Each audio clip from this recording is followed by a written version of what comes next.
traffic, sometimes before we can even get it live on the air. Make sure you like our award-winning Kutztown University Radio Facebook page or on Twitter at KU Radio. From KUR News, I'm Mike Regensberger. Those of Kutztown University, Kutztown University Student Government, Kutztown University Student Services Incorporated, KUR staff and management, or other affiliated organizations. Cut the freaking thing, will you?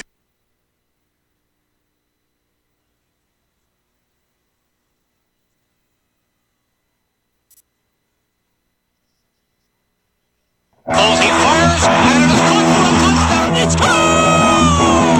And Giroux's got it! And the Sixers have scored 9 in a row. Are you kidding me?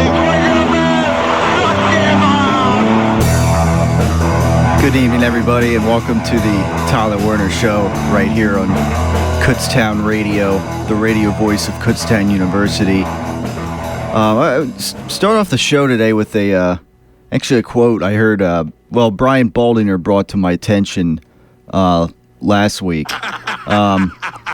He said that John Madden once said that the real season in the NFL doesn't begin until there's frost in the pumpkins. That's something I could totally picture John Madden saying. The real season doesn't begin until there's frost on the pumpkins, and that's something I could totally picture him saying. And I think that's not right now, early November. That couldn't be more true than it is right now. Coming off of now essentially mid-season for the Philadelphia Eagles, the Dallas Cowboys. Amongst other teams in the NFL. I don't know. I guess you want to be technical. I mean, I don't know. Today was a nice day. I mean, another nice Tuesday afternoon here that we had here on, at Kutztown.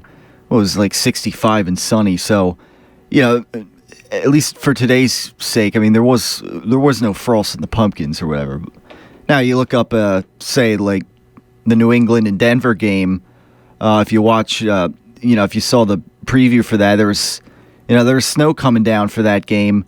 I was watching some of the pregame reporting for that, and Sal Palantonio from ESPN was up there as snow's coming down with a hoodie up, and so maybe in that regards, I'm sure obviously there's frost in the pumpkins up there in Boston on a day like that. Fortunately, we didn't have any snow. Like I said last week on the show, there was a possibility of that, but what I'm trying to get at here is obviously that we're in November now. I mean, we're 8 games in for the Philadelphia Eagles. Most teams, if not 9 games, have played 8 games. Everyone's in mid-season right now, officially. So. We break down this Eagles game coming off of the loss to Arizona last week. I said last week that the Eagles, I figured they had to bounce back. After losing to the Cardinals, as narrowly as they did, and as, so many opportunities in that game that they could have taken advantage of, I had to think that the Eagles were going to bounce back and beat Houston. I've kind of said in the past too, like if say they were going to beat Arizona, they could, they could easily then go on to lose at Houston, just with the way like the NFL season, has its ebbs and flows like that.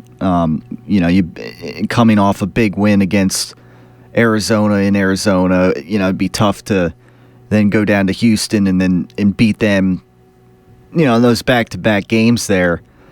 And I also said as well how, say the Eagles were to lose to Arizona, I could have easily have seen the Cowboys beating Arizona then.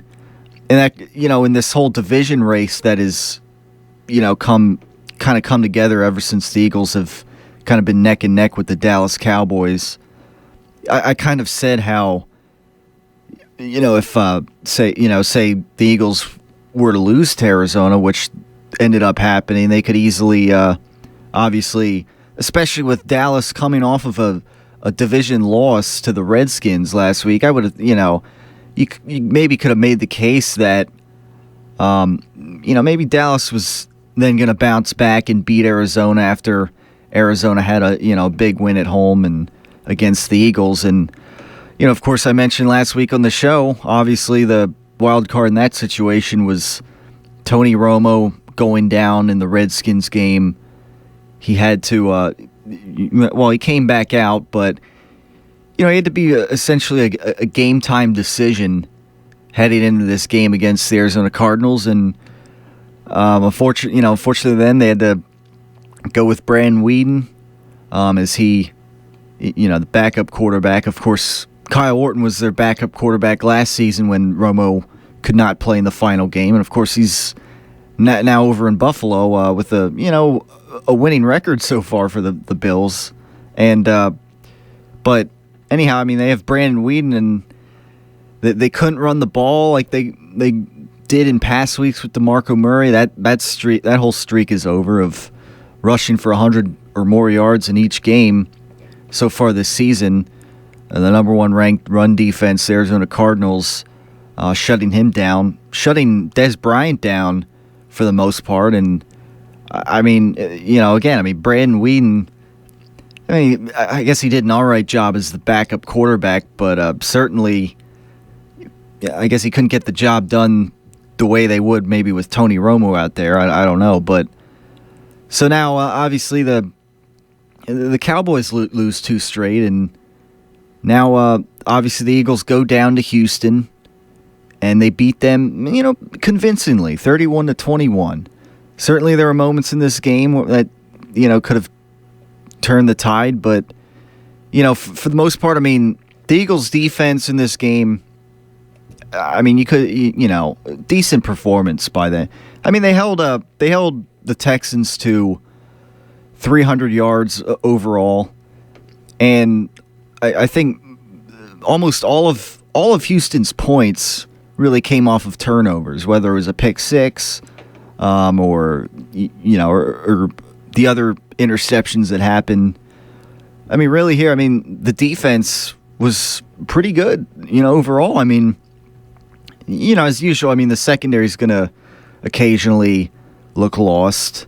The cornerbacks, and there was a blown coverage assignment by linebacker Connor Barwin.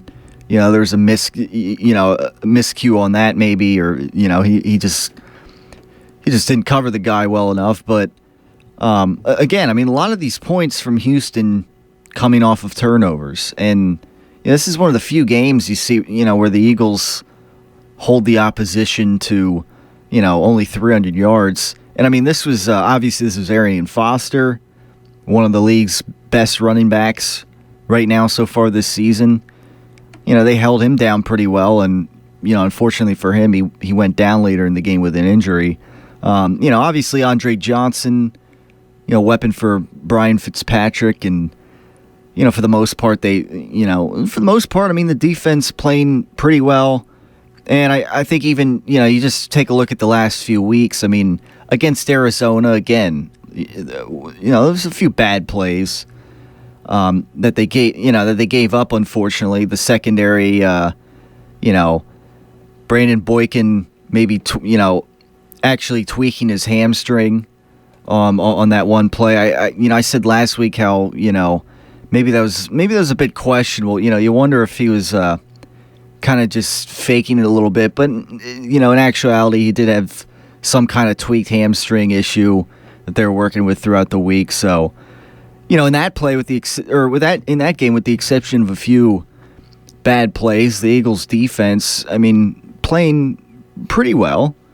And obviously, you go back before the bye week, and of course, we all saw what happened with the when the New York Giants came into town, and just got absolutely obliterated by the Eagles' defense.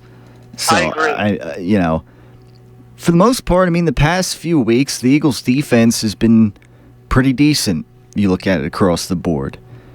Now you go over to the so obviously that the way the Eagles defense played, obviously the Eagles offense, obviously all they really had to do was just do their thing, and that was pretty much the case. You had Nick Foles coming out, and I mentioned. Well, I actually have the podcast of last week's show. I want to play a little audio of actually, kind of things I was saying about Nick Foles last week. Obviously, in this game, Nick Foles goes down, breaks his collarbone and is out 6 to 8 weeks, which obviously it's going to be a major topic of discussion on today's show. But I mean, obviously that, for all intents and purposes, may have ended his season.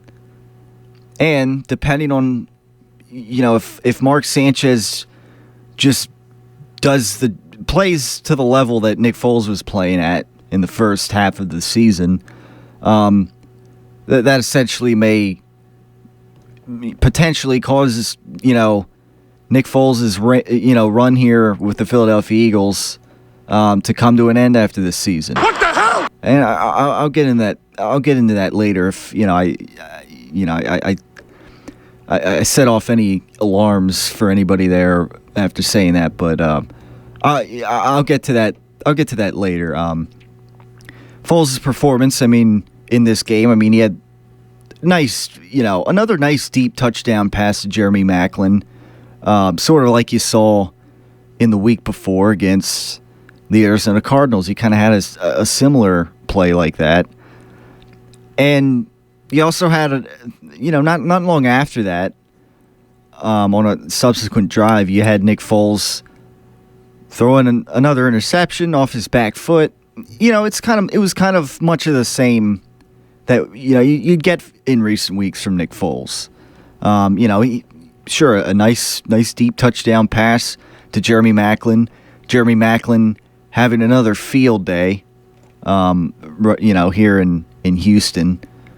So certainly, playing at a Pro Bowl level, add another 2 touchdowns to his name this season, another 150 plus yards, and I mean, there you go. And I know, a lot of people, some fans will say out of this, and this will be the only Deshaun Jackson joke here of the day here, but some will say, oh look, see that Jeremy Maclin, he's doing perfectly fine. They don't need Deshaun Jackson, and again, it's like, well, what about Riley Cooper? What if they had Jackson and Jeremy Maclin? It's again, something that some people seem to forget sometimes. Just listening to maybe other phone calls on other other sports radio talk shows or whatever. Let's go to the phone. And yeah, speaking of phone calls, Eagle fans out there, you can call in at 610-683-4859 to get in on this show and talk about obviously this Eagles team and obviously Nick Foles and his future that could be in doubt now with obviously the Philadelphia Eagles here. Again, as far as Nick Foles' performance in this game, it was kind of basically in the one quarter that he played or whatever, however long it was kind of basically what you would have expected in other games. Just watching other games, and basically that's what you got. Much of the same. A nice touchdown pass to Jeremy Maclin, but then another hesitant throw off his back foot, and it gets intercepted. Not only intercepted, but a pick six in this case, and right there. That kind of kept the score a little even there, or in the early going of this game. So of course, that would then bring in a guy that some refer to as, Mr. Butt Fumble, Mark Sanchez. Oh no! And I guess overall, which we'll get into his performance a little more in detail down the stretch here more in the show. But overall, I mean, he was, he turned the ball over a couple times. I mean, the one interception, I think the first one, maybe Josh Huff could have caught. But, again, I mean, Josh Huff, he fumbled last week against Arizona, and I don't know. Unfortunately, he got a hand on it, and Josh Huff got a hand on that first intercepted ball. He tipped it, and it was picked off. I don't know. I mean, when I played football in high school, my coach used to say, you touch it, you catch it, and I don't know. I mean, perhaps a more talented receiver catches that ball there, but two interceptions here from Mark Sanchez, 2 touchdowns. You gotta, statistically speaking, you kind of got some of what you would get with Foles out there. I think whether or not, some people, maybe some people are in the Sanchez camp. Some people are in the Foles camp, obviously, and should I, some people, I guess we'll say here, Nicky franchise, I've heard, and some will say Mark Sanchez, and, it's just, it's just like a, big conundrum there of, I guess people hoping that one or the other will be the franchise quarterback for this, the quote-unquote franchise quarterback, the quote-unquote guy for, to lead this Philadelphia Eagles team. And, I was kind of hinting last week that, with the Foles audio that I'll play on the other side of the first break, there's things missing in Nick Foles' game, to Foles' game, and, perhaps that'll be his downfall here.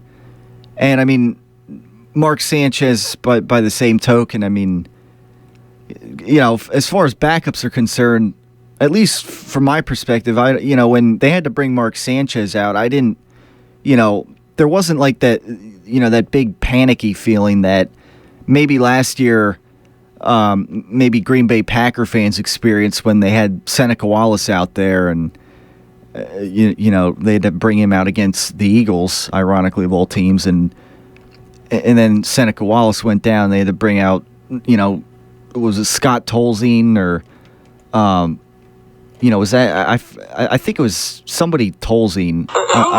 I don't know, and quite frankly, I don't think anyone else knows what his whereabouts are right now. But I guess you can always Google that if you're interested in that. But and then eventually they brought Matt Flynn out, and that kind of somewhat saved their season for until Aaron Rodgers came back. But the bottom line is Mark Sanchez. You can't have. As far as backups go, we kind of said this in the preseason too. Obviously better than Matt Barkley, at least from what we saw in Matt Barkley and his limited snaps in 2013. 0 touchdowns and 4 interceptions kind of sums it up for the most part as far as his limited snaps that you saw as the third stringer in 2013.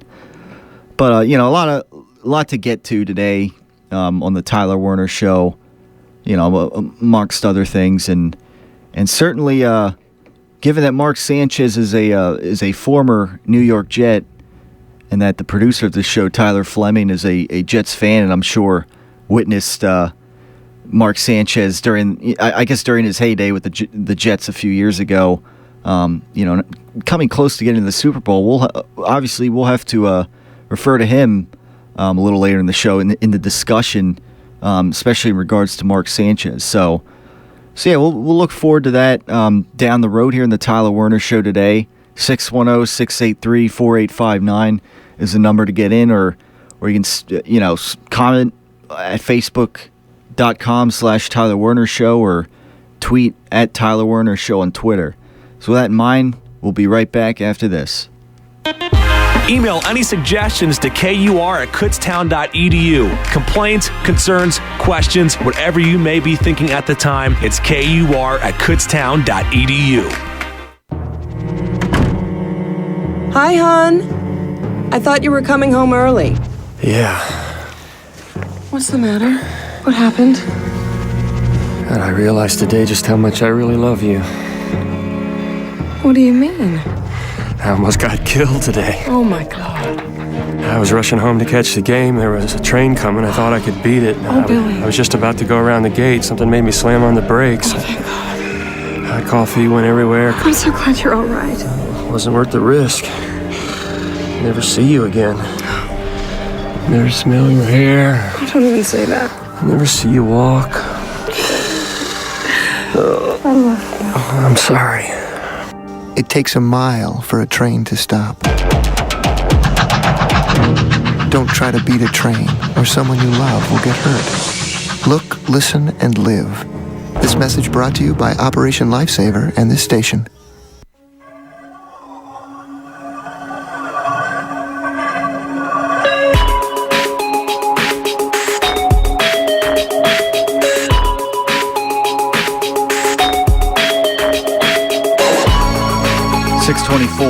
Right here in the Tyler Werner Show on Kutztown Radio. 610-683-4859. Number to get in on the show today. It's certainly one of the major topics, obviously. You know, Nick Foles goes down with a broken collarbone. He's out for 6 to 8 weeks.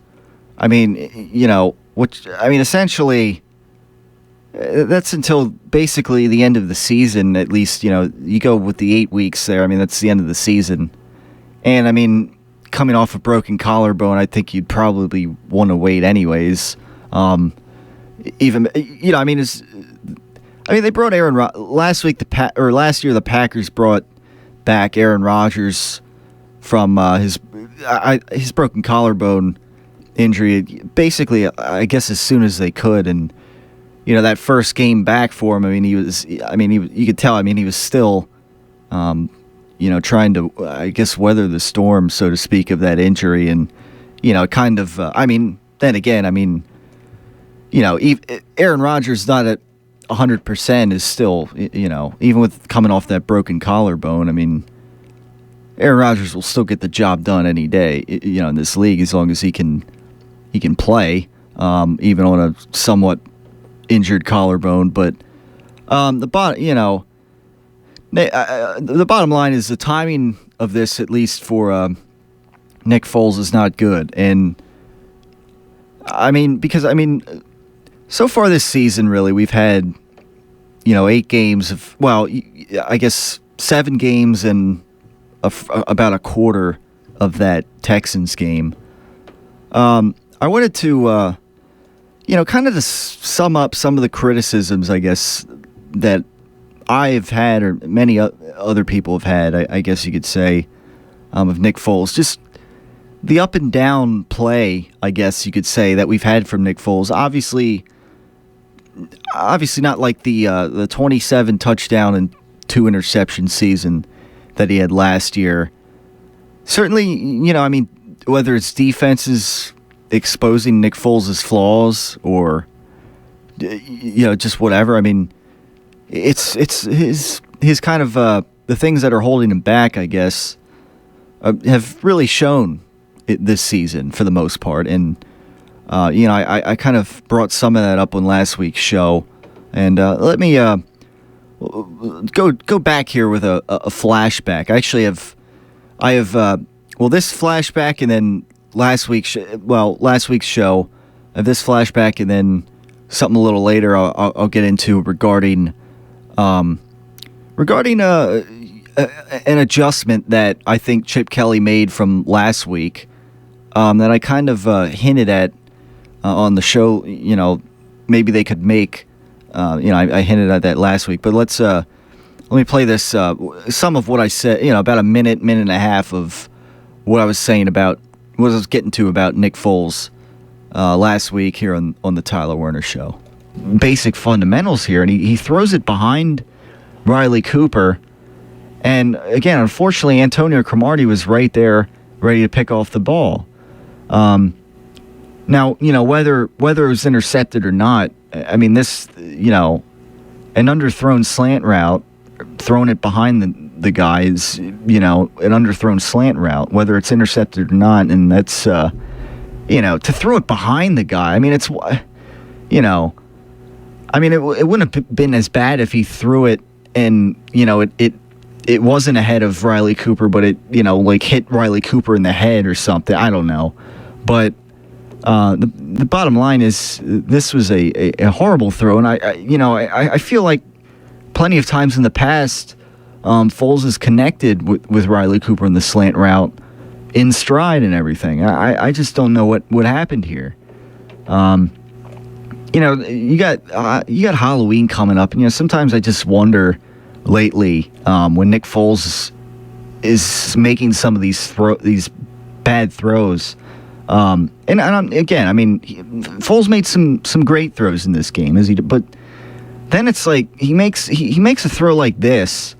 He misses Riley Cooper behind on a slant route, and I'm wondering, like, is this really Nick Foles, or is it somebody dressed up as Nick Foles for Halloween or something, wearing a Nick Foles mask, or I don't know. Is it, did they pull like something with Nick Foles like they did with John Travolta and Nicolas Cage in the movie Face Off or something, and I don't know, take his face, have that surgery and put his face on somebody else, or interception.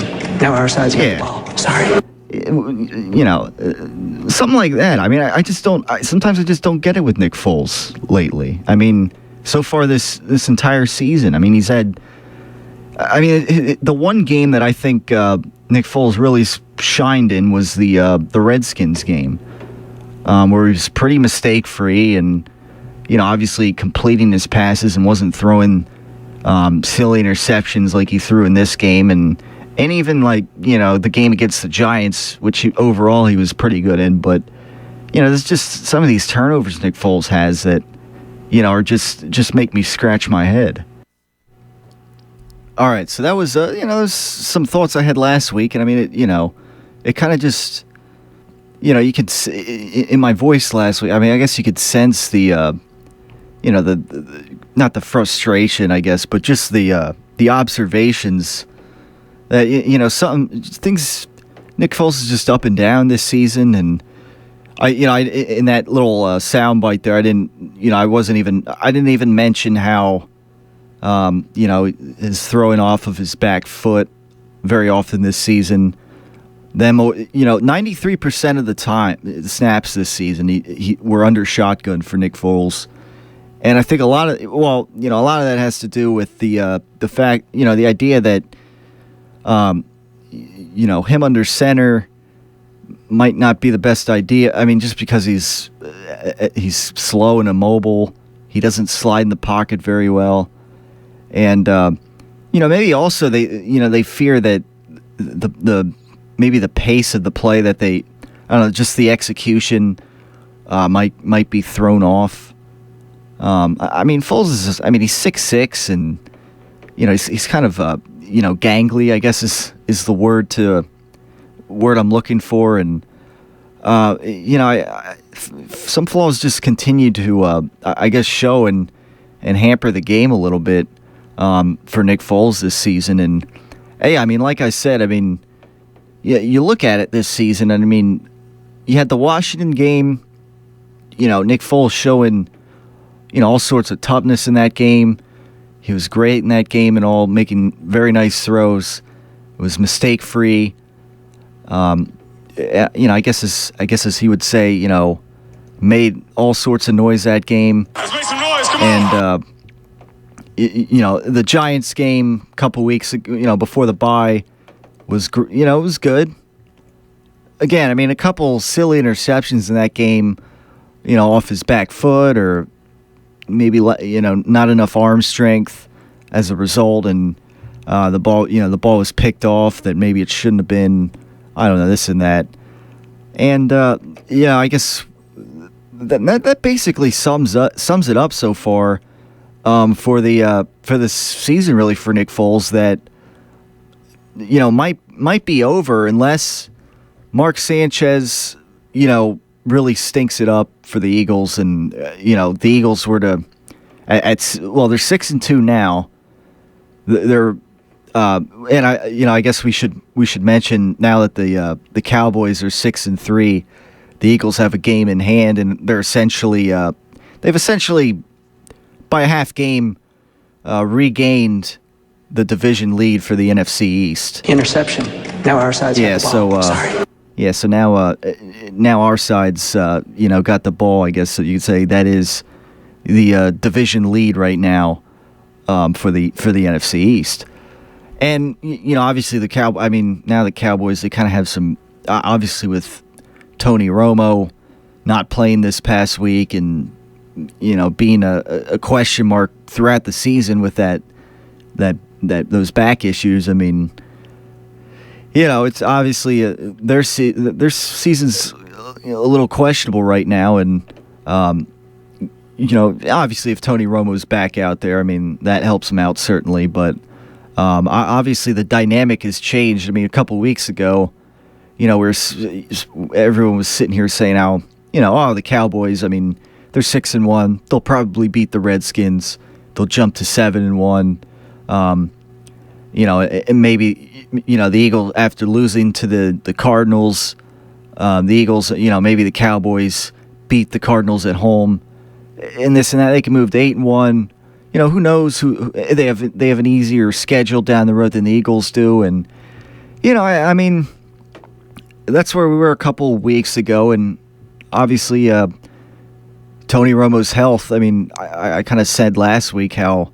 The one title of the article I was reading was, the Cowboys will go as far as Tony Romo's back will take them, and to some extent that might be fairly true if you think about it. I mean,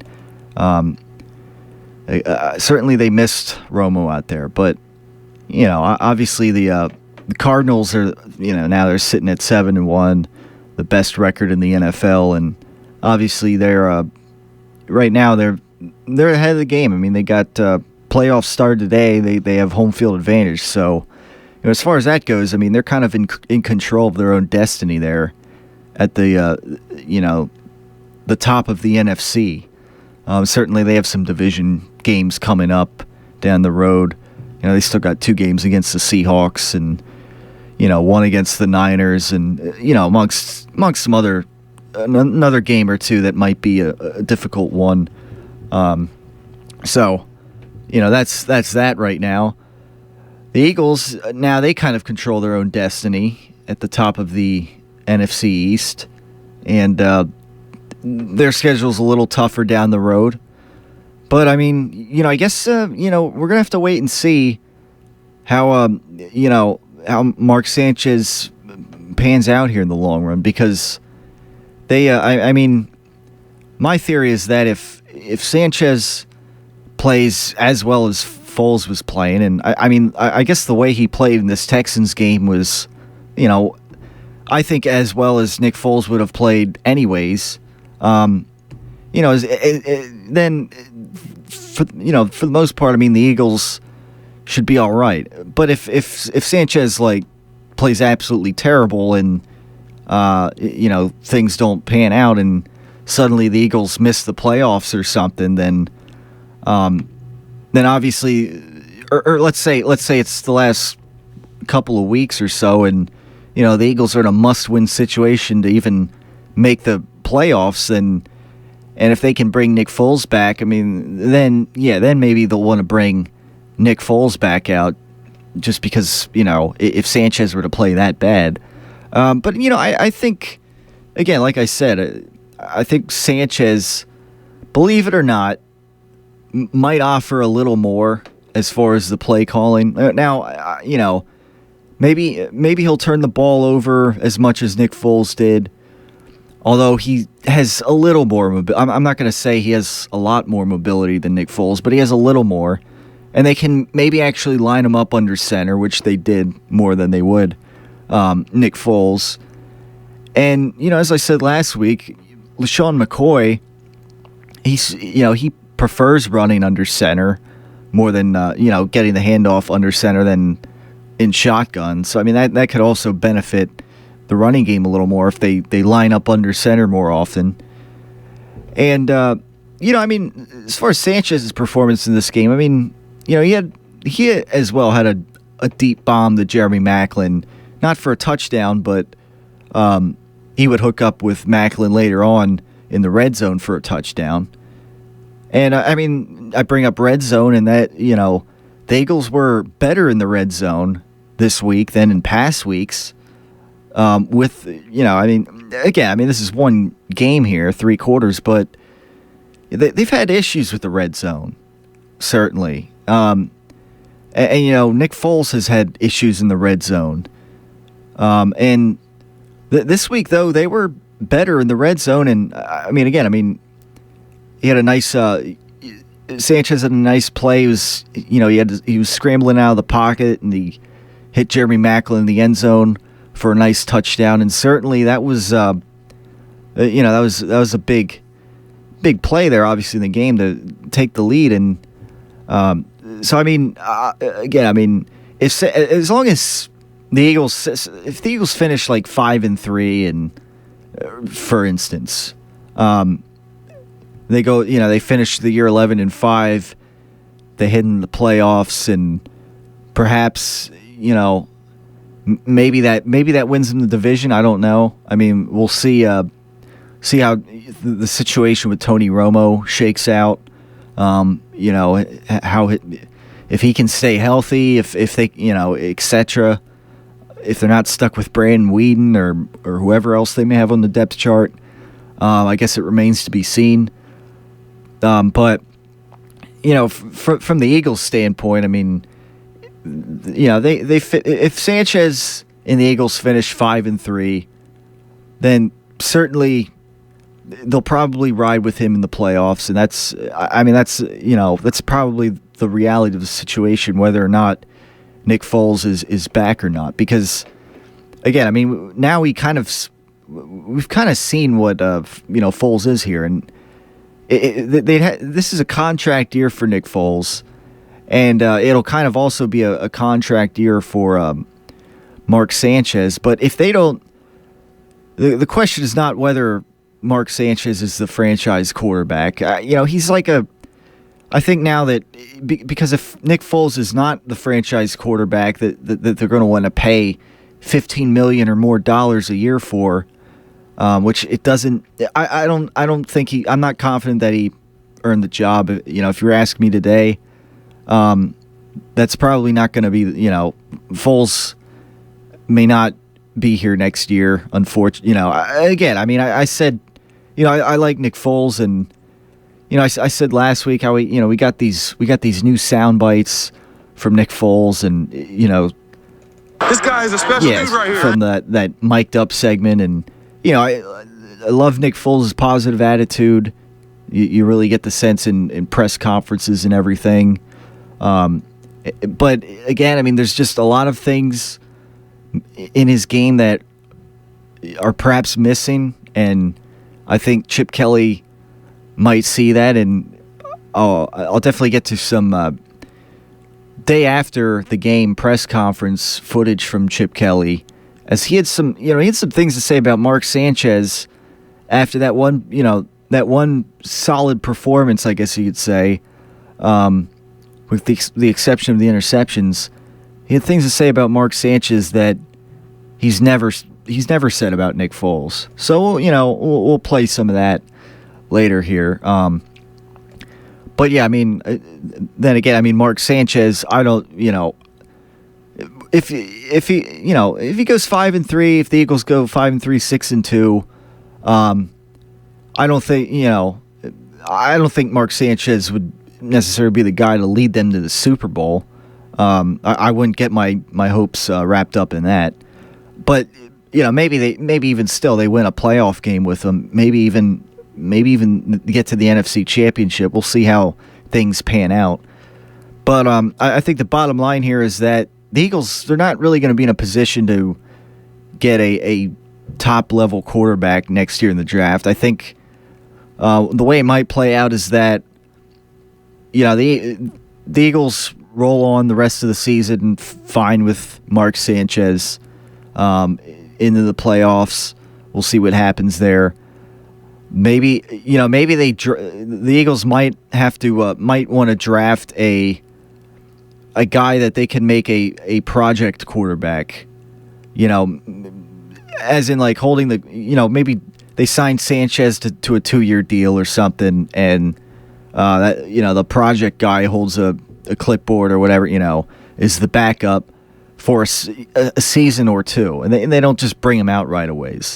I mean, that might be the only way to go right here, because that's, frankly, the position they'd probably be in. So I think that's what we're looking at right here with the quarterback situation of the Philadelphia Eagles. Because, you ask me right now, the past 7 games of this season weigh a lot more than the 27-2 2013 season for Nick Foles.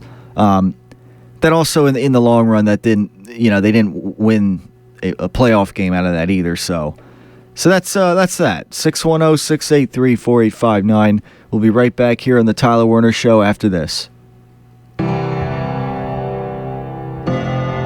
It's Telescopic Topics, a look into the world above us. Did you know thunderstorms eject beautiful light displays? Hi, I'm Megan Stavanis, and I'm here to tell you about these light displays. Once believed to be UFOs due to their color, shape, and height in the sky, red sprites are electrical phenomena in the upper atmosphere. First discovered by a professor at University of Minnesota using low-light television cameras, we are now able to see these bright light shows that only last a millisecond or two. Red sprites are huge. They may span up to 30 miles, but they are pretty weak. They appear as faint red glow in the sky. They sort of look like red dust. Red sprites occur after thunderstorms. They are the remains of all that built up electricity from the lightning. They are fairly impossible to spot with the naked eye, but if you have the exact setting, you can. You need a clear view with a thunderstorm on the horizon, it to be pitch black, and have night-adjusted eyes. They are very hard to spot, so look hard and no hard feelings if you don't spot one right away. But you could also see a blue jet. Blue jets are another electrical wonder that occur after thunderstorms. These are optical ejections from the core of the thundercloud. They spiral upward in a cone shape, creating the blue jet. They span just as much as a red sprite and do not last any longer. They are equally hard to spot, but if you look hard enough, you just may find one. There are some other things you may see as well. Pixies, gnomes, and elves are just some others. Scientists chose the names such as sprites, jets, elves because they are symbols. We know little about these mythical creatures and little about these optical phenomena. Red sprites and blue jets are very rare, so if you see one, please be sure to report it to www.skyfire.tv. Telescopic Topics, a look into the world above us. Stay tuned to KUR for more telescopic topics, and for more information, or to hear this segment again, click on the Telescopic Topics icon on the KUR website at www.kutztown.edu/KUR. Telescopic Topics is a production of the KU Physical Sciences Department and is recorded by KU astronomy students in the studios of KUR. Thank you for listening, and we'll see you next time.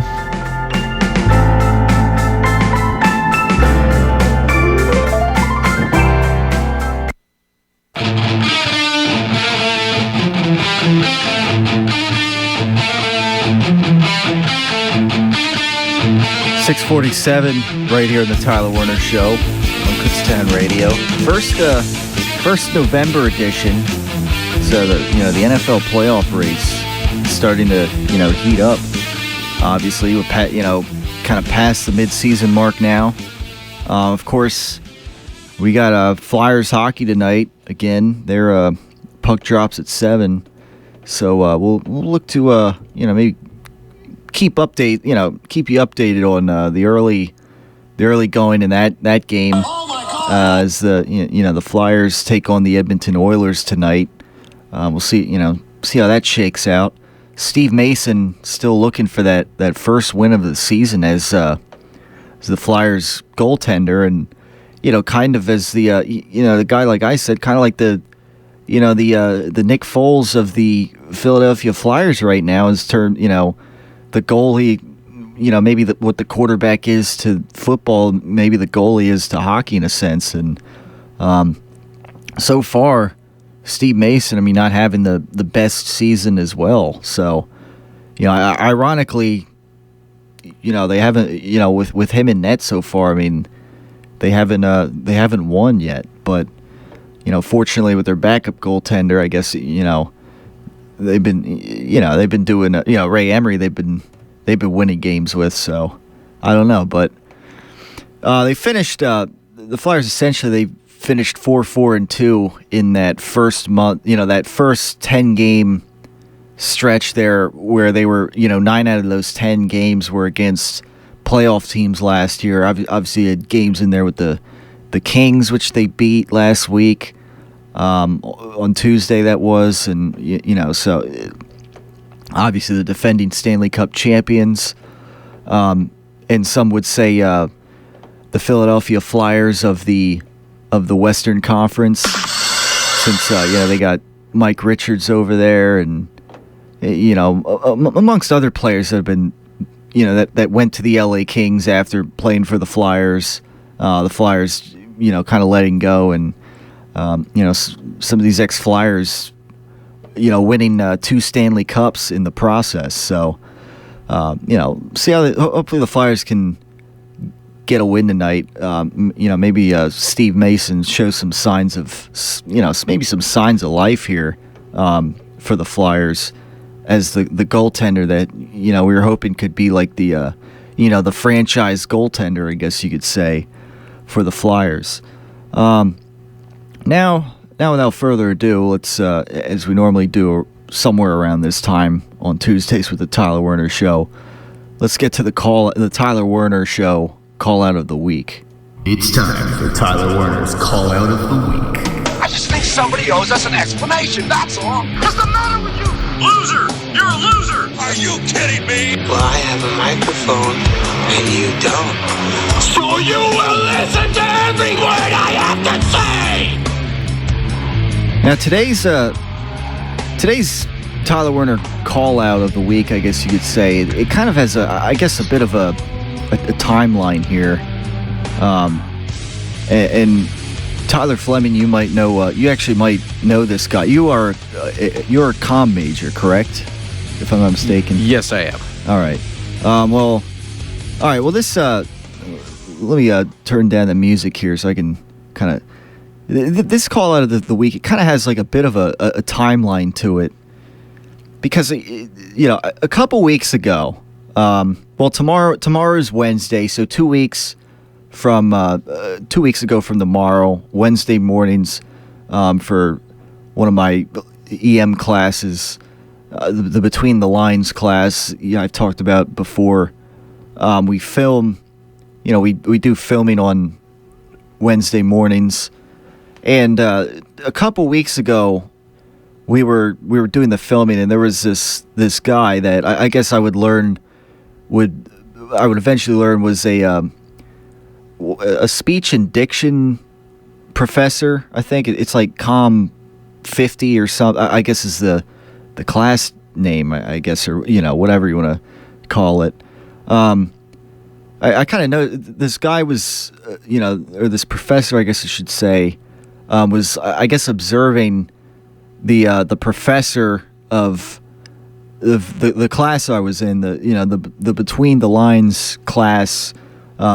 It's called Studio Production Practicum as far as the name's concerned, the official name, but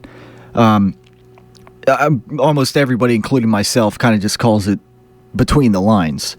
And this professor was observing that day, and then so that was about 2 weeks ago. Now last Wednesday morning, obviously, the day after last week's edition of the Tyler Werner Show, Professor Cotterlease for the the Between the Lines class tells she tells how this guy that was observing last week kind of like said to her, Professor Cotterlease, that the job, I guess the job that me and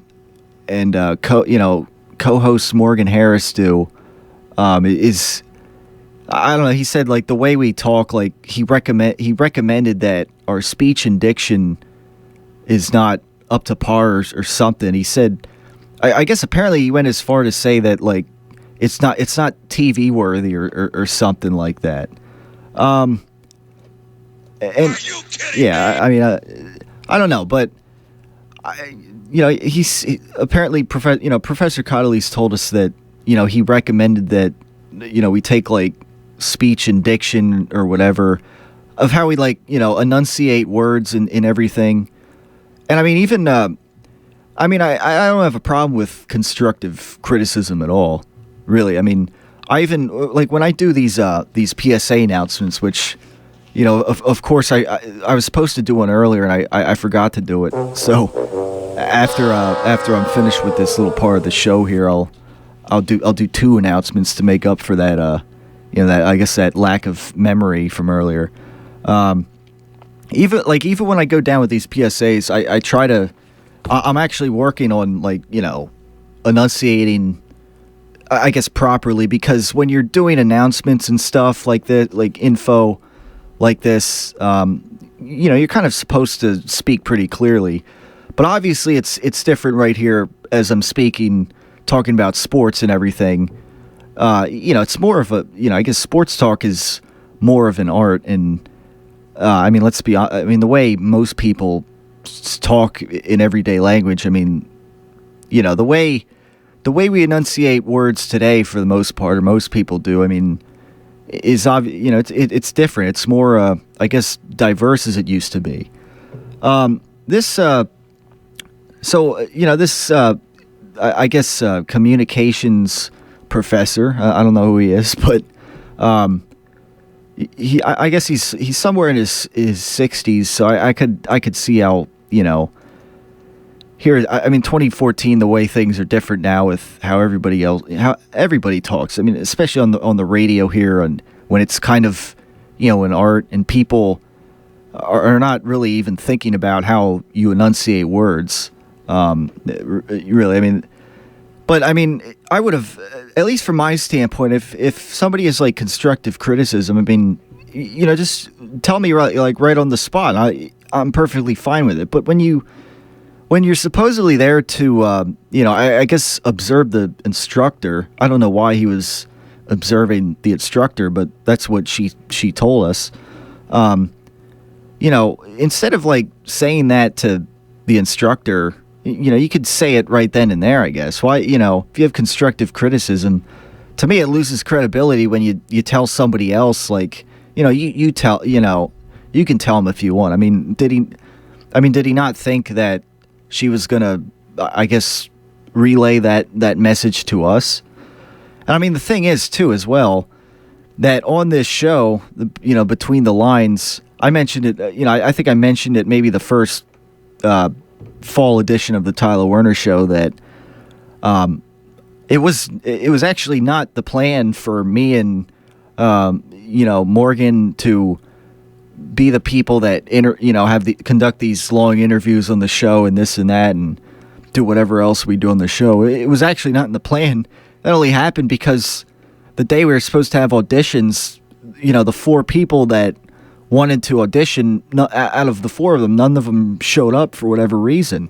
So somebody owes us an explanation. That was not by design that I host the show, along with Morgan, who does the other interviews on the show. So, that's one thing. But Professor Codley's, for Between the Lines, she kind of said one of her like constructive criticisms throughout the semester so far is that she wants like things to be like more conversational, like when we do the intro to the show and the outro. So by conversational, that's means like natural and I guess when you think about enunciating words, I guess it's like saying like we're going to this place instead of we're going to Miami or whatever, we're going to Disneyland, we're going to Disneyland, you understand the difference there. Stuff like that, I think, I guess is what they mean here. And again, when I do these PSAs, these announcements, I try to do it clear, I try to do them clearly like that because, I'm kind of like stepping out of character, I guess, then at that point and being more of a, this is news, something that everybody needs to hear and, etc. But, as I talking on sports here, and I guess doing a conversational part of a TV show, in everyone's mind, pretty much that means, I guess kind of talking how you would regularly, and there you go. There's regularly.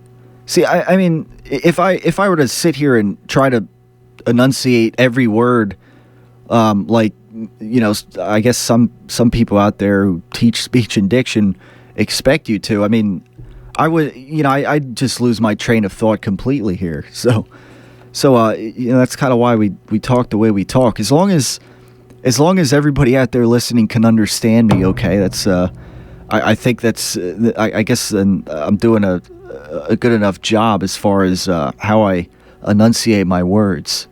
If there's anybody out here who can't understand my English who's listening, I guess send an email to Mike Regensberger or something, or I don't know, but that's the bottom line. Like, he could have just told me, like, and I would have maybe taken it a little more seriously if he was going to say, like, the way you enunciate words is not very good or whatever, because I wouldn't expect him to say what you're doing is not TV worthy or whatever.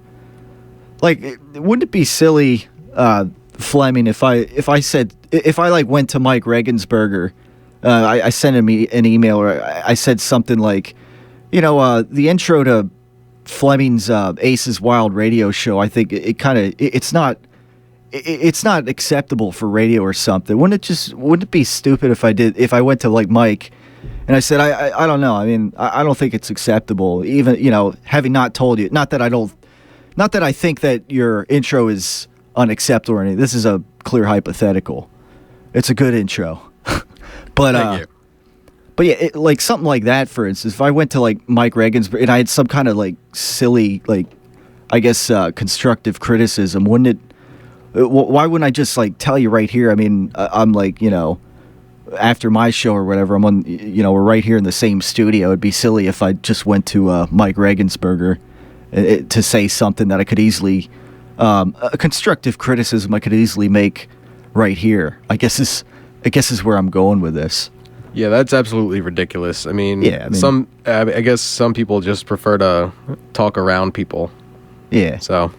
Yeah, again, like the constructive criticism part of it, I would, if you were to say the way you enunciate words or the way you enunciate this or that, I mean, if he said that, okay, that's fine. I mean, I welcome constructive criticism, and I even do it, like, in sometimes when I read these PSAs to myself, I think, like, I didn't enunciate that word very well when I guess I'm stepping out of character. And I kind of bring this up too because I listened to a couple weeks ago, like, I listened to Mike Missinelli kind of talk about how, like, other people in the station, well, I don't know, Mike Missinelli's producer kind of mentioned how some people are, like, picky of how they do PSAs, and there was, like, I guess a guy with a southern accent that wanted Mike Missinelli's producer to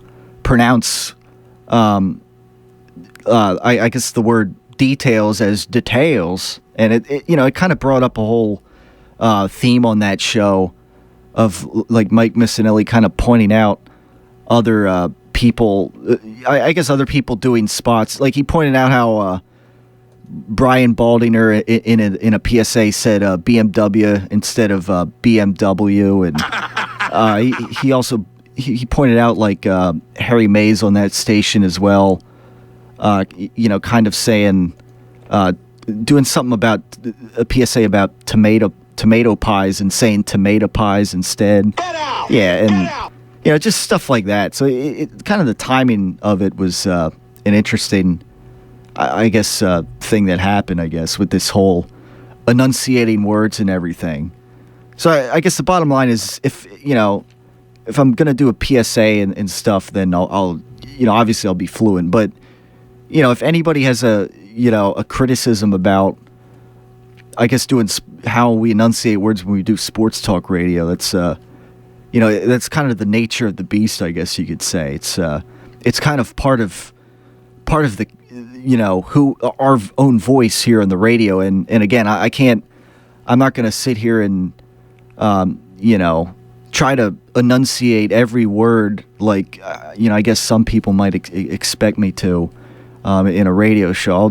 I'll totally get lost and the concentration will totally shift to I guess the details of how I speak. So without further ado, let me make up for these KUR notebook announcements while I'm at it before the break here. Attention KU community. The Kutztown chapter of Humans vs. Zombies will host an all-star game on Saturday, November 15th. The event will begin at 10 a.m. and is open to all KU students, faculty, staff, and alumni. For questions or more information, contact HVZ Kutztown Chapter President Nick Tate, also a KUR member, at ntate439@live.kutztown.edu. This message brought to you by the radio voice of Kutztown University KUR, as well as this one. Attention KU community. Save the date for Saturday, December 6th, 2014. Kutztown University Foundation and Alumni Relations will host Santa and Avalanche for a special Christmas time gathering on Saturday, December 6th from 9:30 to 11:30 a.m. in the McFarland Student Union Multi-Purpose Room.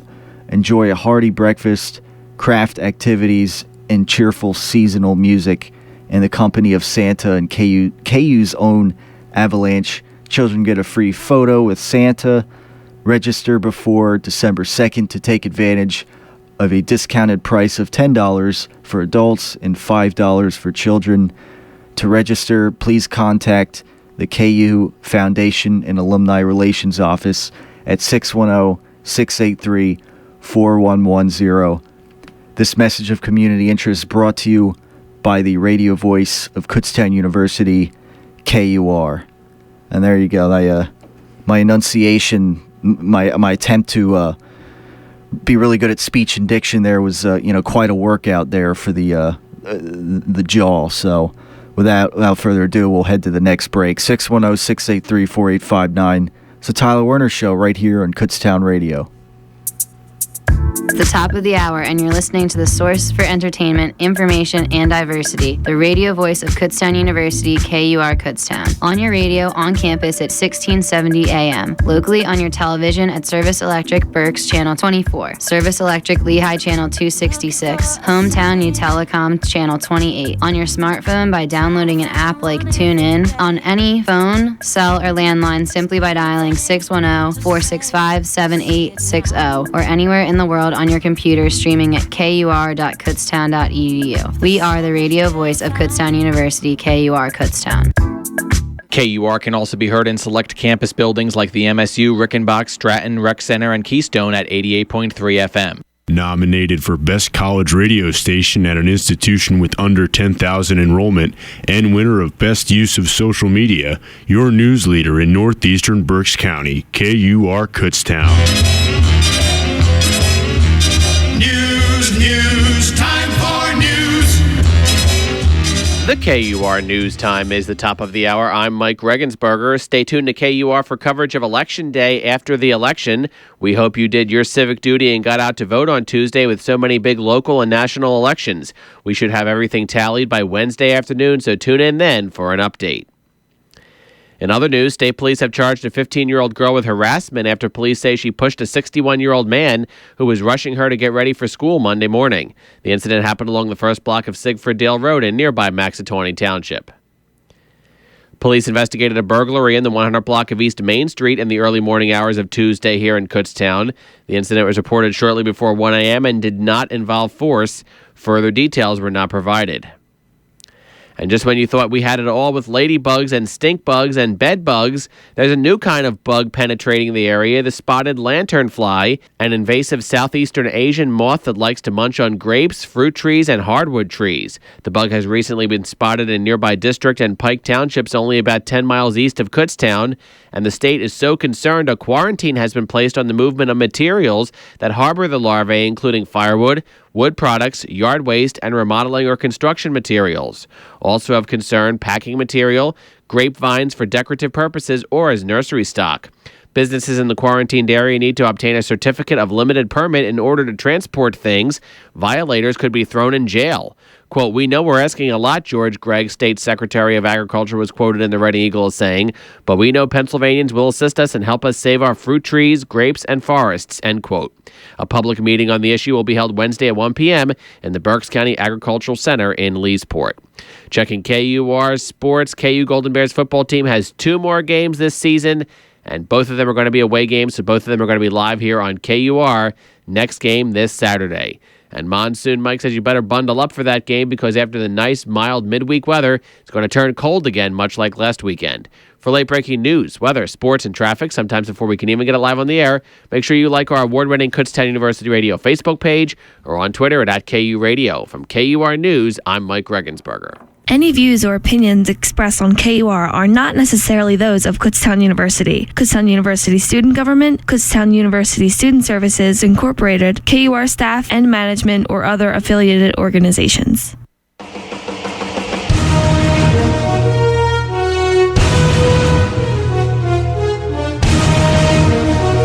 7:09 right here on the Tyler Werner Show on Kutztown Radio. That music indicates that it's time to go around the league a little bit, give some thoughts about some other games outside of the Philadelphia Eagles that occurred this past weekend. That definitely had a lot to say on as the playoff race really started to come into form here now at mid-season, and it's time for some teams to stand out amongst the others. And so, every week we go down to 5, 4, 3, 2, 1. And we're going to start with the New Orleans Saints, who, after beating the Green Bay Packers last week, they stepped up their game, and they beat the Carolina Panthers at Carolina. The Saints, so far this season, they've been suspect on the road, certainly. They were suspect in general before the Green Bay Packers game. But obviously, like I said last week, I thought the real New Orleans Saints were back, and the Saints beat the Panthers at Carolina 28-10. And it looks like the Saints will, finish the second half of the season pretty strong and win that division, and probably easily as we head down the stretch here. Number 4, I gotta hand it to the Arizona Cardinals. 7-1, they're now the only one-loss team in the NFL after beating the Dallas Cowboys in Dallas. Now again, obviously Brandon Weeden was out there, but the Cardinals, that number 1 run defense, they kind of shut DeMarco Murray down by DeMarco Murray standards this season. Des Bryant didn't really do anything out there, and so 28-17 convincing win against the Dallas Cowboys, and the Cardinals again are kind of in position to maybe get home field advantage unless somebody else has something to say about that in the division. But even then, who else is going to get home field advantage out of that division other than the Arizona Cardinals, the way things are looking right now. Now, you go around the league a little more, and you had the San Diego Chargers lose their 3rd straight game. This one to the Miami Dolphins, 37-0. This Chargers team that started off 5-1. On both sides of the ball, they were humming, and here they can't put up a single point against Miami. I know this game was on the road at Miami. I mean, you got similar nice weather conditions, certainly, from San Diego to Miami, but I mean, still, Chargers get shut out and blown out 37-0 here by Miami. Miami goes to 5-3. And I mean, you look at the AFC and there's just so many teams in playoff contention right now. There's so many possible wild card teams, across the board. It's not even funny. Now you go to number 2 for this week, and certainly one of the teams that has risen up in that AFC playoff race, or playoff picture, I guess you could say. The Pittsburgh Steelers win a third straight game. They were 3-3. Now the Steelers in 3 weeks, they're 6-3. They're looking like a contender. Their offense has been a juggernaut the past couple of weeks. Beating the Ravens 43-23 on Sunday Night Football. Of course, there were brawls going on in this game. Obviously, physical. One of the best rivalries in recent years has been the Pittsburgh Steelers against the Baltimore Ravens.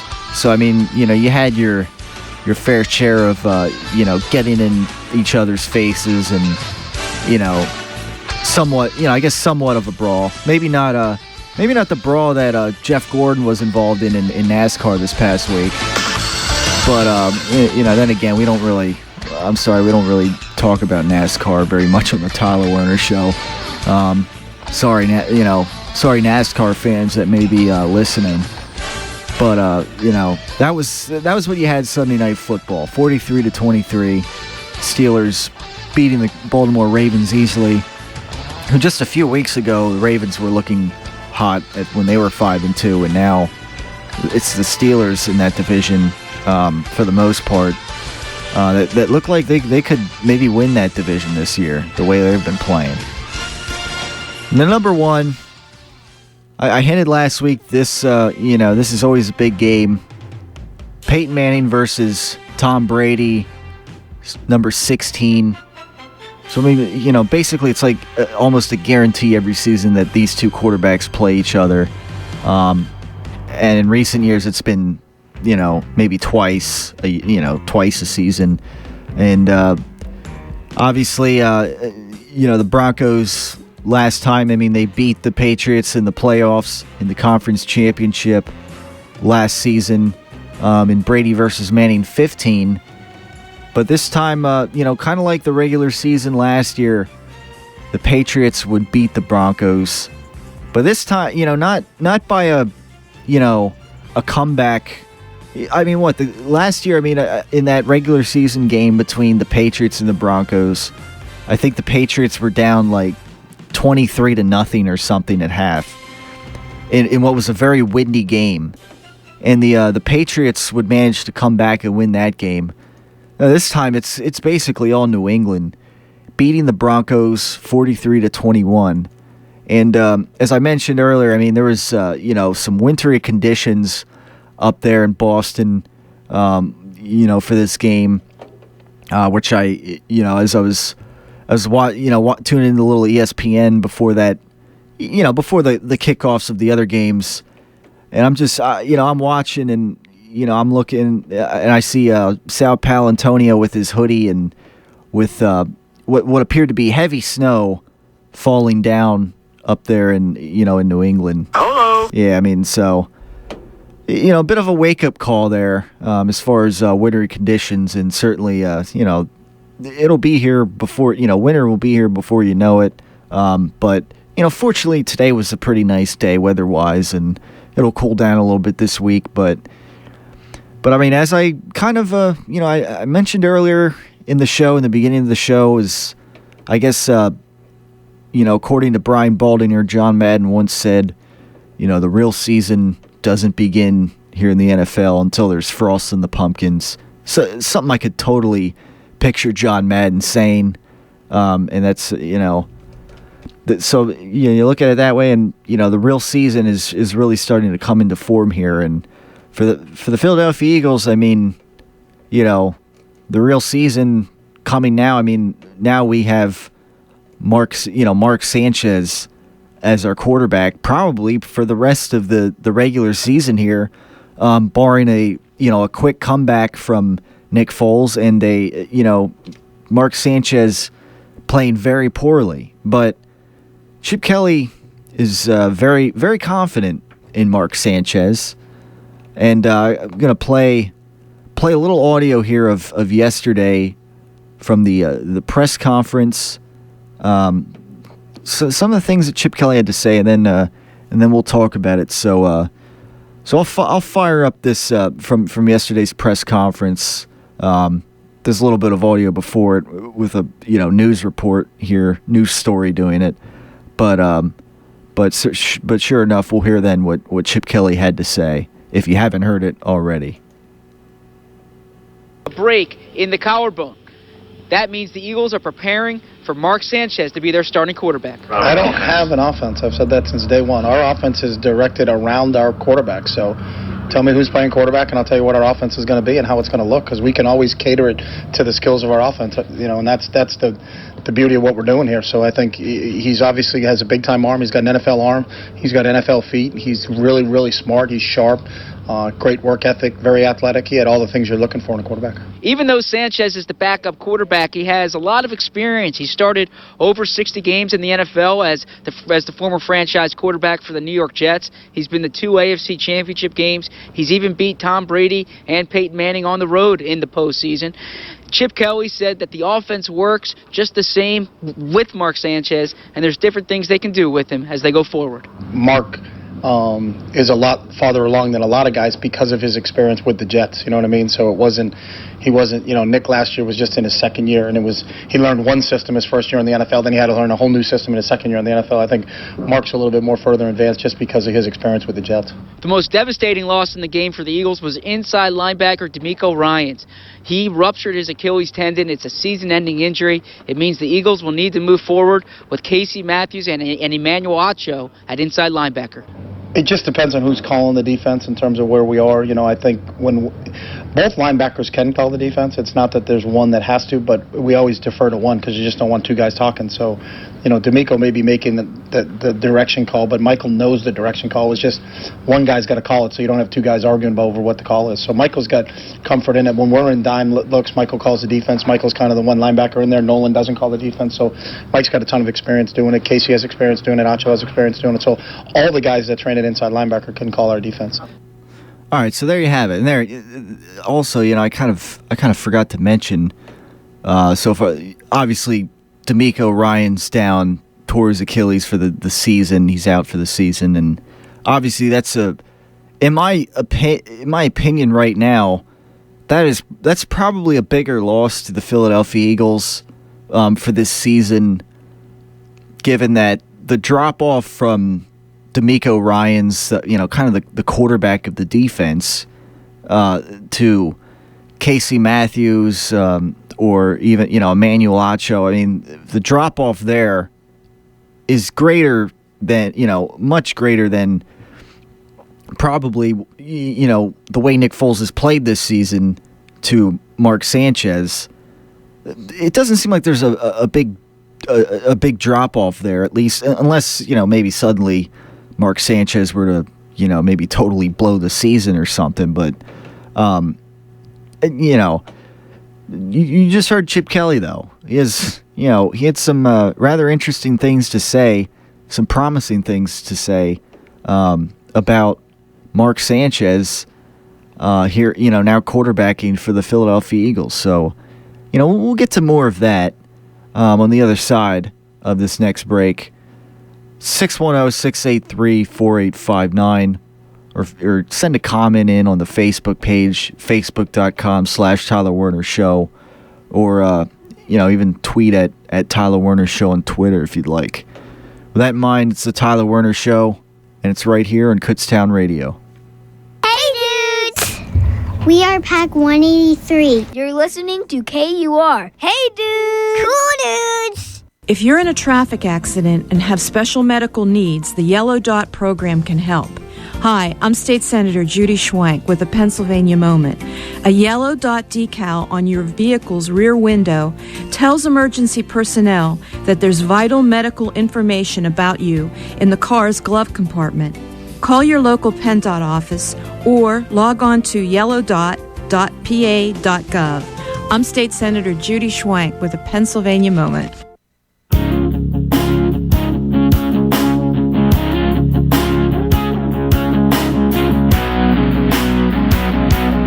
7:23 right here on the Tyler Werner Show on Kutztown Radio. We're talking, obviously multiple things with the Eagles today. Obviously, it goes beyond just winning against the Houston Texans, going to 6-2.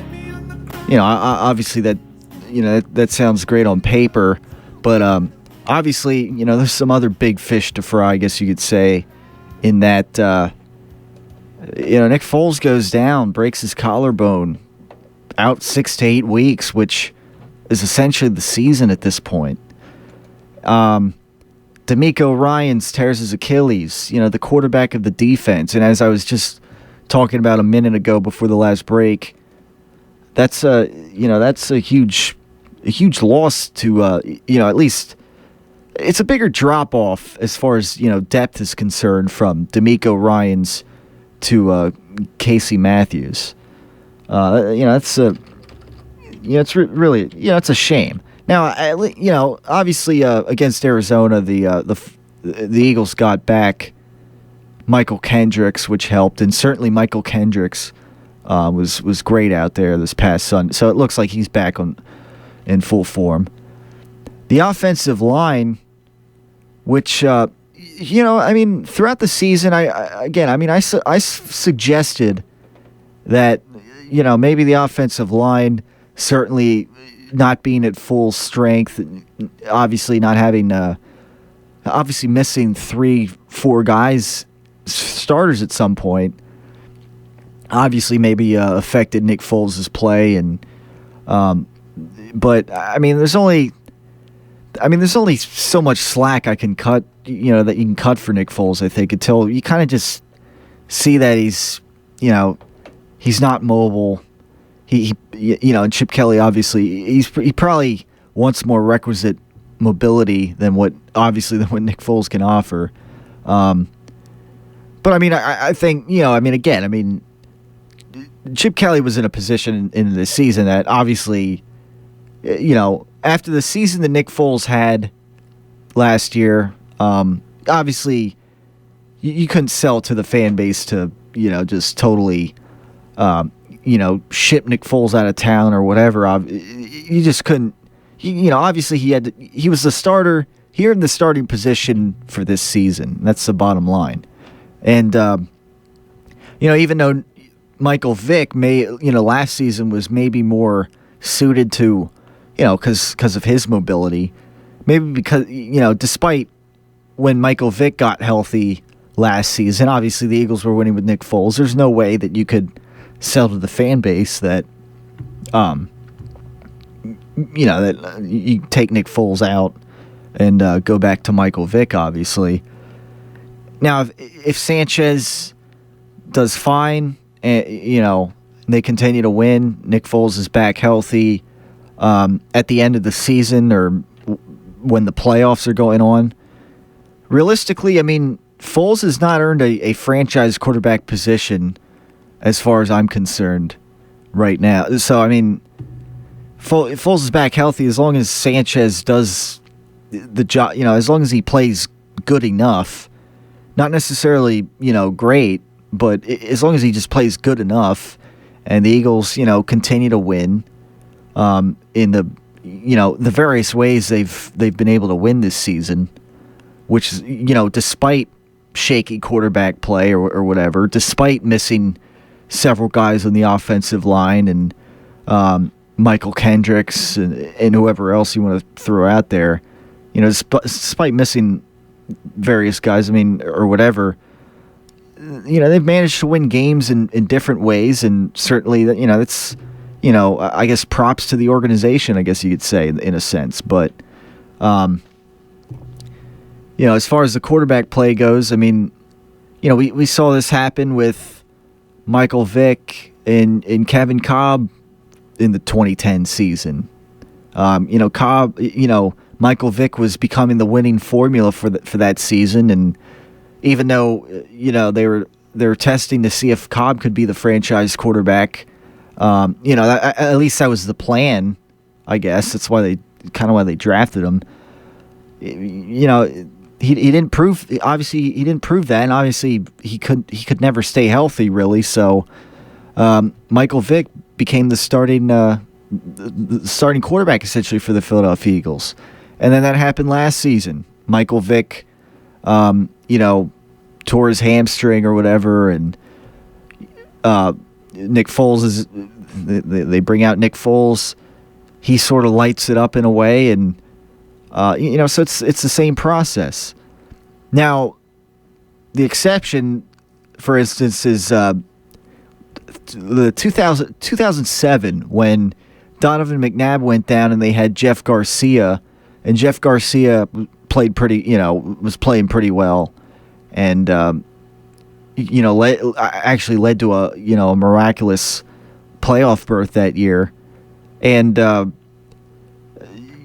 the thing is that in that case, I mean, Donovan McNabb was he was essentially a franchise quarterback at that time, and so they weren't just going to have Jeff Garcia totally take the starting job from Donovan McNabb permanently.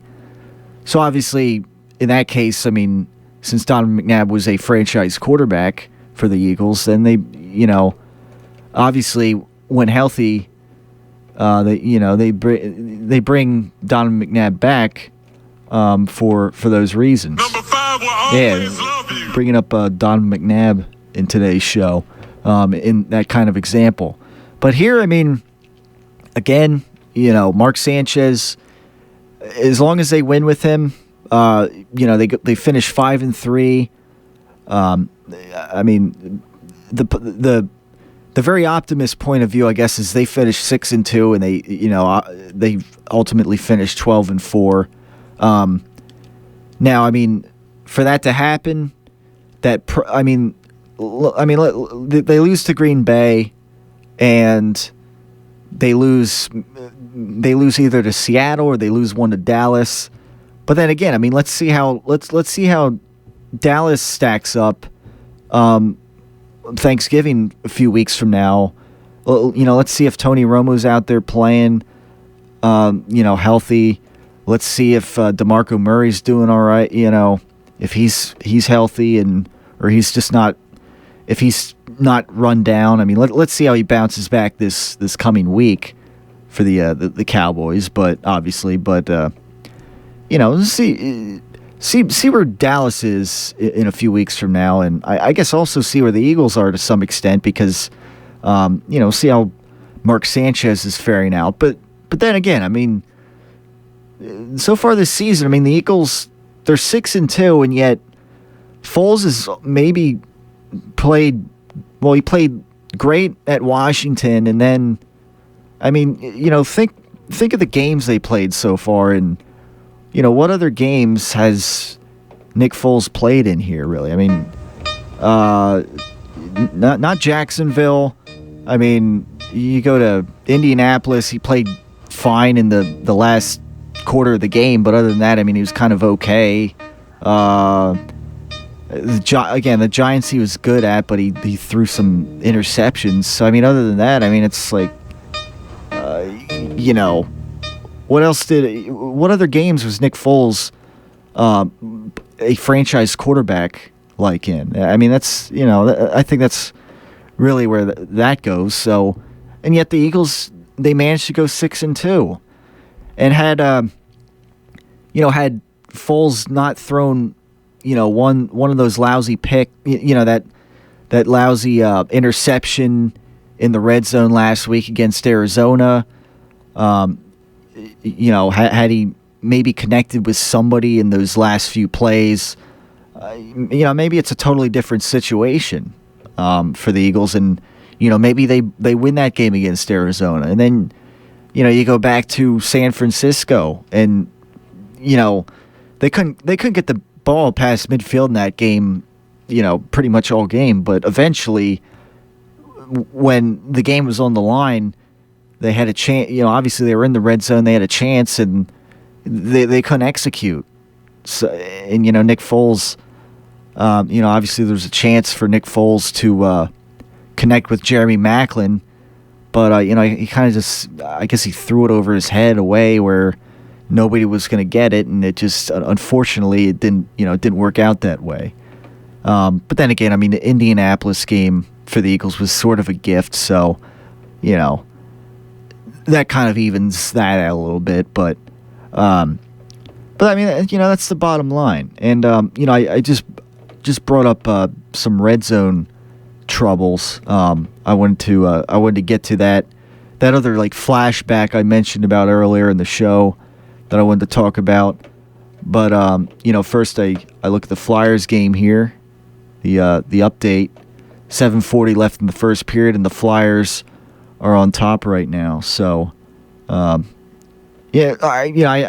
would expect that the Flyers can win this game against Edmonton tonight, as it is. So, again, 4-4-2 start for the Flyers against all those playoff teams.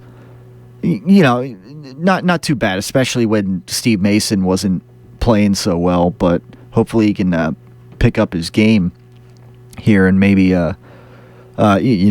the franchise goaltender for the Flyers moving forward. But that's right now Flyers on top 1-0 against Edmonton tonight. Now I mentioned earlier in the show about some red zone troubles that the Eagles have been having, and last week against Arizona, I'm going to go to this part in that I was talking about last week, how they couldn't score against Arizona when it was a bad, they gave them a bad spot. Chris Polk was out there running the ball and everything, and then I want to kind of, I guess, bring up an adjustment that they made in this game against the Texans in a fairly similar situation. So let me play some of what I was saying last week when the Eagles were, they had a 1st and 10 at the 10.5 yard line, and they couldn't convert, and they just ended up kicking a field goal in the long run. That wasn't enough for them to win the game late in the game. But obviously things did not play out that way. Now, you get to, again, you start getting to the end of the game here, and the Eagles are moving the ball down the field. Now, they get a 1st and 10 with on the 10-yard line, and I don't know, half a foot or so. So essentially, they could have gotten a first down, just a fresh set of downs, even if they got a few inches short of the goal line. They on that last offensive drive, they still could have had, a fresh set of downs on the 1 foot line, essentially, to get into the end zone and kind of put the game away, I guess in a sense you could say. Or if not, obviously make it very difficult for the Arizona Cardinals to pull out the game and win.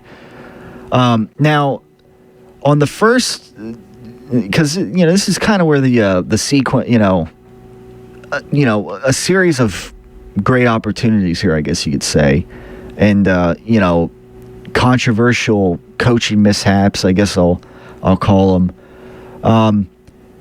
They have Chris Polk out, and he gets a few carries in this late drive here for the Eagles. 1st and 10, he gets about 6 yards, and then 2nd and 4, he gets 3 more, and now after that run, it's 3rd and 1. The referees again. This. All right, yeah, and then I bring up the referees and everything, but the point was that I was observing how the Chris Polk was running the ball to the 6 he gets 6 yards on that drive. He gets 3 the next play, and it was and then obviously that's when the questionable spot that they gave him on the next. Well, that was third down then, and they probably could have had a first down if the referee, if maybe they challenged the play and the spot of the ball was moved maybe to where it was a more accurate spot. And then they would go on to bring out LaShawn McCoy with Nick Foles, of course, back in shotgun. And they'd run the ball from shotgun with LaShawn McCoy, and they wouldn't get the first down, and then they'd just go and kick the field goal or whatever. Now they were in a similar situation in this game against the Houston Texans. It was in the fourth quarter. It was like maybe 3.5 minutes left, and if the Eagles didn't get if the Eagles only kicked the field goal out of this, there was a chance for the Texans to come back, maybe, and the game essentially would have been, I guess, 27-21, which would, if the Texans were to go down the field and score a touchdown, obviously the Texans could take a 28-27 lead, and almost running the clock down to 0 in the process. But this week the Eagles do things a little differently. They're in another, short yardage situation where, it could go to well, actually, no, the Eagles, they go for it on fourth down. So, after last week being more conservative in that situation, the Eagles, they go for it instead. And kind of like I suggested last week that, maybe they could have run Chris Polk on that third down one more time to get that first down instead of bringing LaShawn McCoy out and running him under shotgun. Because, again, if they're not going to, with Foles, if they're not going to run LaShawn McCoy under center, Chris Polk, I suggested, might be a little more suited for that situation to get that, that foot or whatever you need. LaShawn McCoy in that situation, as good of a running back as he can be in open space and everything, he might be hit or miss. But, Chris Polk, in recent memory, has proven in the past in situations like that he can, he can be a trustworthy guy to push the pile a little bit, power his way through and maybe get the first down. And what did the Eagles do here in this fourth down? Well, they brought Chris Polk out, and he powered through enough to get the first down. Kind of like I suggested last week on this show. They did that against the Houston Texans in that situation, and I don't applaud. I'm not applauding myself here, but I applaud Chip Kelly and the Eagles for executing on that play. Well, Chip Kelly for calling it, and for the Eagles' offensive line, Chris Polk, and Mark Sanchez, of course, for executing and getting the first down there, the fresh set of downs. Now, the spot, obviously the spot of the ball was challenged there, and it looked like Chris Polk had the first down, so they didn't reverse the call or anything, so it was a first down for the Eagles, and the Eagles would then go on to score a touchdown and basically put the game away at that point. And then again, the Eagles' defense was playing pretty well throughout the game, anyways. Even though again, they were giving points up only after the offense for the Eagles would turn it over. So, you look at that, and a nice adjustment there by Chip Kelly running Chris Polk to get that short yardage that they needed out of that situation. So, job, again, they were a little more aggressive in that situation, and basically they said, we're going to go for it on fourth. That we're going to get that first down with Chris Polk, and then we're going to go on to get a touchdown and basically put this game away. So job well done there in that situation where an adjustment was made. They didn't do any QB sneaks or anything I don't know. You saw 6-foot Drew Brees get one on Thursday Night Football. But he's a very experienced, smart, athletic quarterback. I mean, he's not a running quarterback, but he has mobility. On the other hand, you see Colin Kaepernick, actually going for a QB sneak, fumbling, trying, as San Francisco tried a QB sneak against the Rams, and that, even that didn't work. So I mean, again, I don't trust Nick Foles in that situation. Again, he's his mobility is a factor, and I guess it takes the right quarterback, really. I think in most cases to pull that off. And here they use Chris Polk, and they do what they have to do. Now let me get these. Let me announce another one of these from the KUR notebook. Attention KU community. The planetarium at KU hosts a variety of shows and events this fall. All shows begin at 7 p.m. and are open to the public. The planetarium is located in Grimm, and all shows are followed by a Q&A with Dr. Phil Reed. One such event is on November 12th, Curiosity Mars Rover Update, Chronicle of a Journey to Earth. Admission is free. This message of community interest brought to you by the radio voice of Kutztown University, KUR.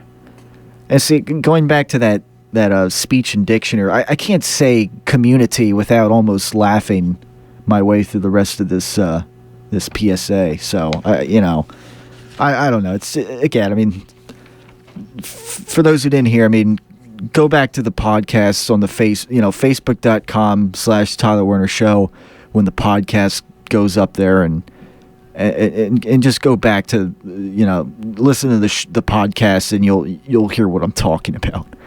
But without further ado, I mean, we got to hit the next break. We got to pick our entire on-air fantasy teams with Fleming and I, because I of course I forgot earlier to do that. So but now I'll remember that we'll have to pick our entire team. So we'll do that when we come back right here in the Tyler Werner Show on Kutztown Radio. I need you to write a 3-page paper due at the beginning of the next class. Need to pick me up in the middle of the week? Tune to KUR Tuesdays at 8 p.m. to catch Tyler Fleming host Aces Wild. He'll keep you going as you study hard. Yeah, right.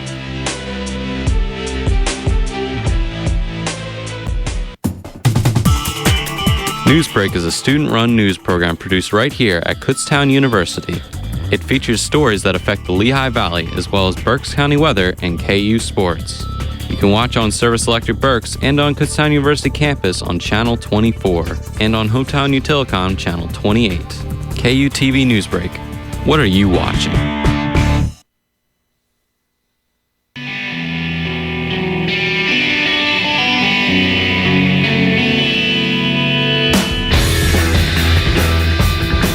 .46 right here on the Tyler Werner Show on Kutztown Radio. In the last part of the show here, I was talking about Philadelphia Eagles, but I mentioned earlier, I forgot to, I guess I was caught up in the whole speech and diction conversation / call out that, I guess we kind of missed that as we, moved through the show there, But now we'll pick on-air fantasy teams, and I'll give the results of last week. Now Fleming had the Chargers defense, which again, I mean that was a huge blown game there by the Chargers, but fortunately for him, he had enough playmaking out of Marshawn Lynch, Jeremy Maclin having another field day.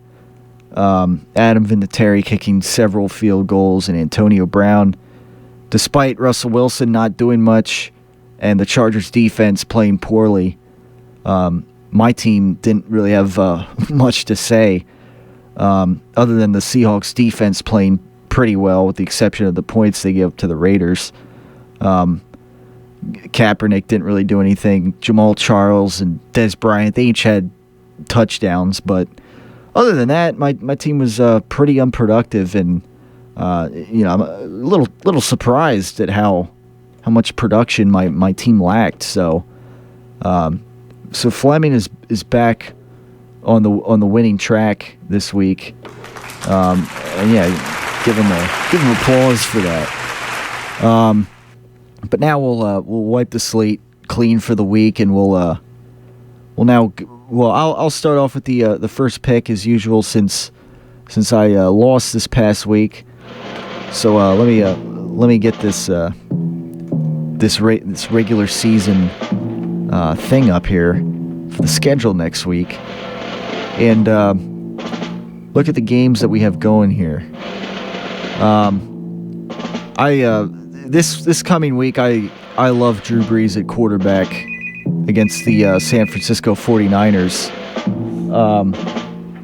I just heard a beep in the background.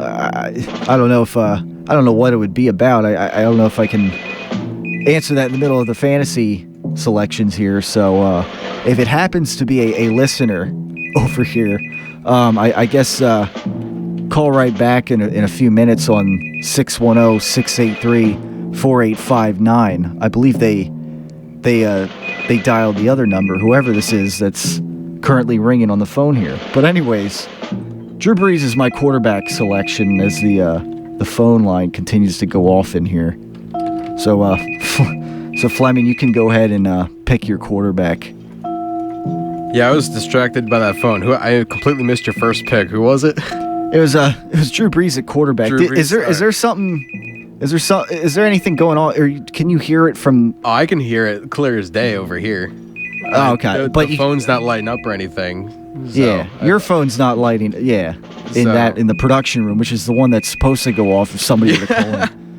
But yeah, I guess somebody dialed the 4058, and as it just continues to ring here. Yeah, they're persistent. They're not giving up. Yeah, I don't know, but all right, go ahead and pick your quarterback. I think I'm gonna have to go with Peyton Manning this week. All right.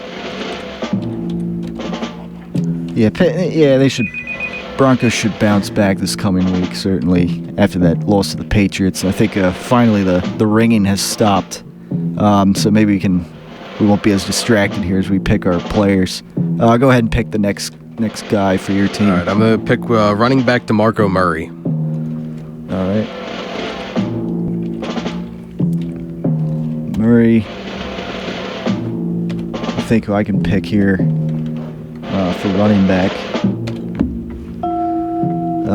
All right, let's work with this computer here a little more effectively. I'm going to go Eagles at home against the Carolina Panthers. I'm going to go with LaShawn McCoy. Have a big week. He seems like he played well against the Texans. He's been kind of back to form, so I'm going to go with McCoy this week. Now, next position for me, I'm going to go wide receiver, and I'm going to go right to Jordy Nelson because they're taking on the Bears. Packers taking on the Bears at home off their bye, and I would think that after that loss to the Saints, they're going to bounce back strong, and Jordy Nelson will have a big game. And I'm going to steal Demaryius Thomas. All right. Sounds good. Thomas, and now you pick the next position. I'm going to stick with the wide receiver slot and pick Julio Jones next. All right. Falcons should maybe win for a change against last team the Falcons beat when they were to go 2-1 was the Tampa Bay Buccaneers, and now that's who they take on this week. Is Falcons have not won since. They're 2-6. Yeah, maybe the Falcons can win a game again for a change. Second wide receiver for me. Let me think here. I'm tempted to take Jeremy Maclin, but I want to see what the other matchups are this week before I go ahead and take him. Yeah, I think I'm gonna go with Jeremy Maclin. He's definitely been productive in recent weeks. So yeah, especially on the deep ball. So yeah, we'll take Jeremy Maclin this week, wide receiver. And now I'll go. Let me think here if I want to go tight end or yeah. You know what? I'm gonna go tight end before I go defense. And let's see. I guess we will go with Jimmy Graham from the Saints this week at home, 49ers. Yeah, I'm going with the Saints in that game, and I'm going with obviously Jimmy Graham as the tight end. All right, and for my tight end, I'm going to go Heath Miller. Right. And I solved the mystery of the Phantom Caller. Oh, really? It was I think her name is Kaylin. She was outside and couldn't get in, so she tried calling the studio. Oh, well, yeah. I mean, I would have answered it, but I mean, we're in the middle of picking fantasy here, and so obviously that was a little bit difficult. And yeah, I let her in though, so it's no worries. Problem solved. Yeah. So all right. So good. We got that cleared up. Now I'm guessing you're gonna pick defense. It's defense and kicker left, and your more pick. or less. Yeah. So yeah, I'm gonna go the Denver Broncos on defense. All right. Got that down. Now for me, let me take a look here. See what. Yeah, Raiders. They take on the Raiders. Defense for me. I think I might go Arizona right now. I'm looking at them as the one that stands out to me the most of what's left. Yeah, I mean the Rams. You know, they have a decent defense themselves, but Cardinals at home, I think they should be good on defense this week. So I mean they shut down the run well. So yeah, we'll go with the Cardinals. And then finally, that leaves me with kicker. Let's see. Last week I had Cody Parkey for the Eagles, reliable kicker. We'll see what else I can go with. Yeah, you know what? I'll go Mason Crosby from the Packers. They should move the ball easily on the Chicago Bears either way. So. Certainly they'll be in range for field goals if they have to, get to fourth down or whatever. And I'm going to stick to our longtime tradition here and go back to Cody Parkey. All right. Yeah, I noticed that. I think I picked him last week after you picked him. So yeah.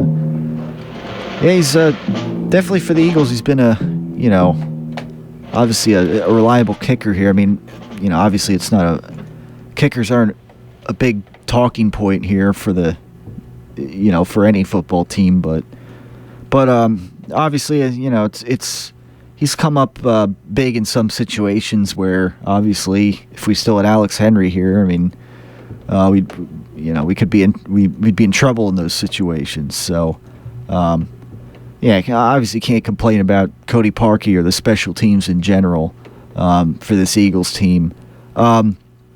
And yeah, I wanted to. I mentioned earlier I wanted to bring up Mark Sanchez and ask you, Fleming, what was your lasting impression with Mark Sanchez in his run as a New York Jets? Butt fumble. Yeah, that's all that comes to mind when you say butt.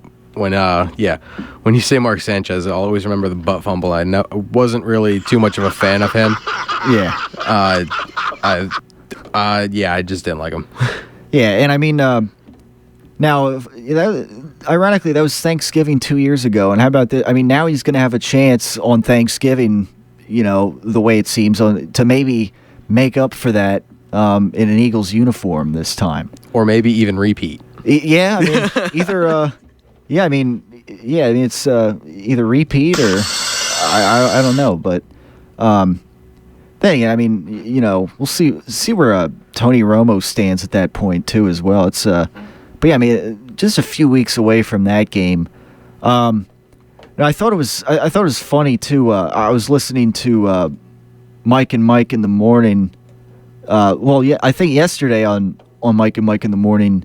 Of course, Mike Greenberg. He's a Jets fan, and he mentioned how he basically said how he's pulling for now that Mark Sanchez is basically the starter for the rest of the season. Since the Jets are having a horrible season and have quarterback issues, unfortunately for them, Mike Greenberg kind of said how, now that Mark Sanchez is out starting for the Eagles, the Eagles are kind of his team right now in the coming weeks, and it's kind of ironic too how he says that because down at Xfinity Live in Philadelphia, I think it's the 10th or next week. I think next Wednesday or whenever it is, sometime next week. Mike and Mike are broadcasting at the Xfinity Live in Philadelphia. So obviously that'll be interesting to, especially now that Mark Sanchez is for Mike Greenberg's position. That's obviously rather interesting timing there. So. So maybe we'll have maybe whenever that happens, maybe the edition of the Tyler Werner Show after that, we'll have some audio of that. But yeah, I just thought that was funny as well. So, but yeah, I mean, right now, we got the Carolina Panthers this coming week. The Carolina Panthers, they're on a downward spiral. I mean, we saw the Saints, in Carolina, beat Carolina easily. Their offense, Carolina's offense is just having problems, and I think the Eagles should put it together here. Maybe Sanchez will turn the ball over a little bit. Who knows? But regardless, I think this Eagles team should beat Carolina, and yeah, at home, I think it's an Eagles win right now, and that's that. And then after that, they'll have Green Bay. So yeah, we'll. Talk about the game as always next week here in the Tyler Werner Show. Is now the Philadelphia Eagles are once again on top of the NFC East, and they kind of control their own destiny here. So that's that. Interception. Now our side's exactly. Eagles back with the division lead right now, and let's see if they can hang on to it, and let's see if Dallas doesn't give another game away to Jacksonville this week, hopefully. but no, seriously, they should. If they lose to Jacksonville, then their season is seriously in doubt. That's the bottom line, with or without Tony Romo. So next week we'll talk to you right here as always on the Tyler Werner Show, right here in Kutztown Radio.